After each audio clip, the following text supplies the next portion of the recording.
Ma vie est solitaire par choix. Seul dans un appartement au 3e étage, personne d'autre n'a de clé. Ma routine est précise.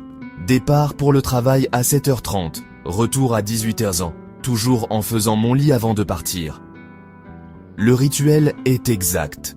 Drap tendu, couette lisse, oreiller aligné. Un mardi, j'ai remarqué que la couette était creusée, les oreillers de travers. Je me suis blâmé, j'ai refait le lit, et je suis passé à autre chose. Le lendemain, la même perturbation est apparue. Pour écarter l'oubli, j'ai photographié le lit fait avant de partir. Ce soir-là, la photo montrait la perfection. Le lit devant moi ne le faisait pas. La preuve était claire, quelqu'un ou quelque chose avait été là. J'ai ressenti de la curiosité, pas de la peur. Une énigme était entrée dans mon monde contrôlé. Le mystère était maintenant documenté, exigeant une enquête. Ma quête de réponses avait commencé. J'ai vérifié la sécurité de l'appartement. Peine dormante intacte, fenêtre verrouillée, pas d'issue de secours.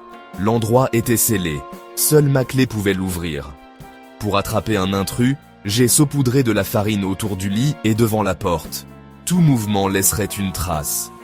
Le lendemain, le lit était de nouveau perturbé, mais la farine était intacte. Pas d'empreinte, pas de marque, impossible.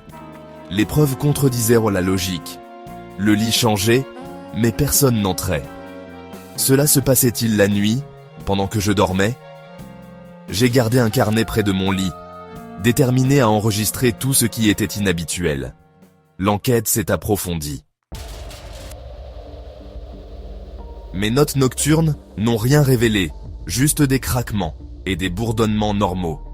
J'avais besoin d'une preuve objective, alors j'ai installé une caméra à détection de mouvement face au lit. Elle enregistrerait tout mouvement, de jour comme de nuit. En révisant les images, je me suis vu dormir, jusqu'à ce que la couette commence à bouger. Le tissu montait et descendait, indépendamment de ma respiration, comme si un poids invisible appuyait à côté de moi. Aucun intrus n'est apparu, juste le côté vide du lit qui bougeait.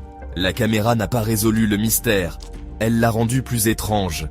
Maintenant, la question n'était pas qui, mais qu'est-ce qui partageait mon lit? La preuve était indéniable, mais sa signification était insaisissable. J'étais à la fois témoin et sujet de quelque chose d'invisible. L'inconnu se rapprochait.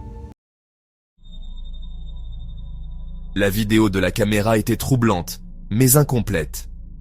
J'ai activé le microphone, espérant un indice. La nuit suivante, les mêmes mouvements silencieux, jusqu'à ce que, à 3h14 du matin, je l'entende. Une faible expiration, pas la mienne, suivie d'un murmure. « Il fait si froid ici !» La voix n'était pas la mienne, pas une menace, juste une déclaration lasse dans l'obscurité. Maintenant, j'avais une vidéo d'une présence invisible et l'audio de celle-ci parlant. Je dors toujours dans le lit, incertain de ce qui partage la pièce avec moi.